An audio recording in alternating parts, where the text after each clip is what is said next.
welcome back. You're watching Vaticano.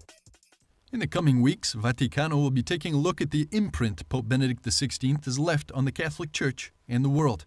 This week we visit the offices of Human Life International in Rome, where their staff shared what they view as the legacy of Benedict XVI in bioethics and family life. But number one, he has been, he is in total continuity with the great magisterium of Blessed John Paul II. He is, like him, a great defender of life. From the beginning of his magisterium, he has expressed concern about the low natality in Europe. He has very impressive statements about that. He has very impressive statements defending life and family in total continuity. There is absolutely no change with the magisterium of John Paul II. Lately, he has to defend something that was obvious for all persons of common sense, that is natural marriage, the marriage in between a man and a woman. And he defended, has made several statements that he has been attacked because really we are in a very concerning situation where marriage in between persons of the same sex is being legalized worldwide. Now we have laws advancing quickly in the parliaments of France and in England. It's a very concerning situation that we need to be aware. Second, at a more technical level, we have the instruction of the Congregation for the Doctrine of the Faith, Dignitas Persona, of September of 2008. There, he reaffirmed several teachings of previous magisterium of the papacy, of the Holy See, on bioethical matters, but he entered into a new thing, a new scientific development that needed to be addressed, which is what to do with frozen embryos. It's a tragic situation to speak about frozen babies that are the consequence of artificial conception, artificial outside the human body. That I'm not going to enter into all the details why that's done, but that's done due to an immoral approach that couples think if they cannot conceive, they have the right to a baby, so they try to conceive it outside the body, and many times they produce, and we have to say produce because they are not in some ways conceived, they are produced several babies that are not implanted and are either left aside for future implants or left or just abandoned, which is obviously immoral. So there were many people within the church that were trying to find a solution, a moral solution to that tragedy. And the moral solution was to propose that women would adopt those frozen babies in their womb and bring them to life.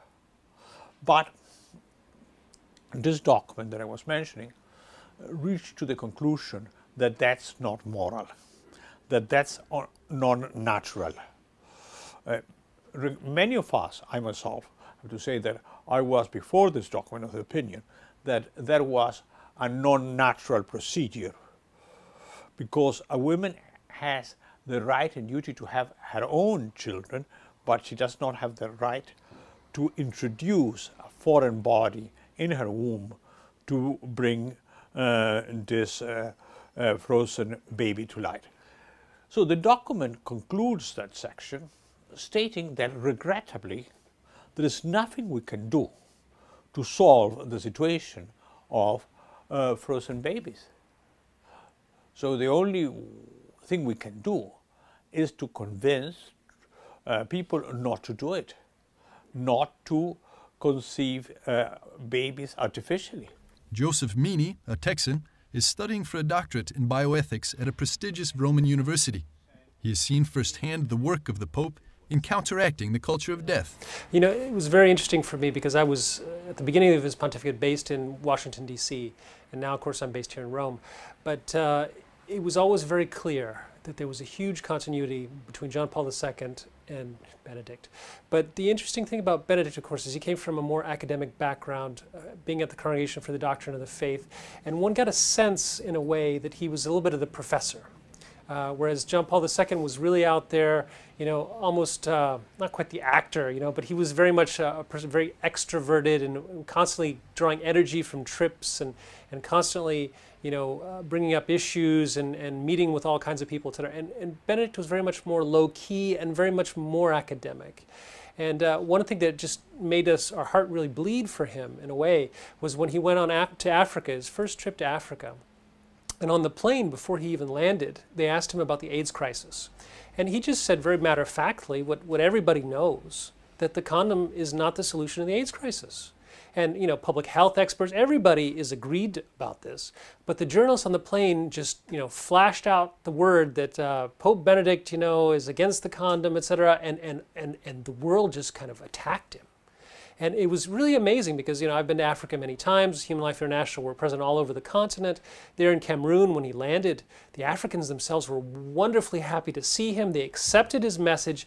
It was not a non-issue. But in a way, the secular media just completely attacked him. And then, you know, the governments of different European countries, etc., passed resolutions against him. And it became this international imbroglio because the Holy Father was saying something that was just obvious.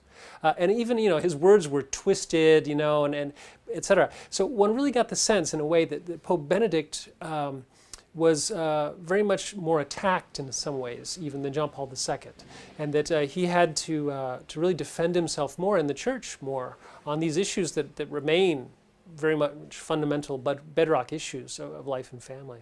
Human Life International sees Pope Benedict XVI's legacy as one that will last through time. You see, the main issues they're going to see the historians looking backwards is, number one, the solution of the controversy that I mentioned about frozen babies. That regrettably, there is nothing we can do, that concession has to stop. Second, they are going to see how the pressure to give legal status to the union of persons of the same sex grew in this decade. And they will see that as a problem, and they will see him as prophetic, being very clear that that is against nature. Really, we have to insist that that's not a Catholic issue, it is a natural issue. And we have to be in that issue with all men of goodwill, being Catholic, Christians, or even pagans. Well, I think certainly these last few years, the issue of same-sex marriage is going to be very, very high, because people are going to look back and say, how could we possibly have thought that, you know, ugly experiment was going to work? You know, there are already people coming forward saying, you know, I was raised by gay parents and all the problems that came associated with that.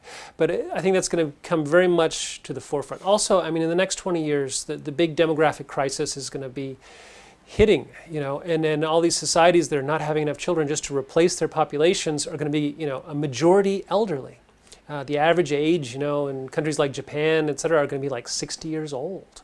So, I mean, that's going to be a big issue, and people are going to look back and say, you know, why weren't more people talking about this? And of course, the Church was talking about it, and Pope Benedict was doing so very eloquently.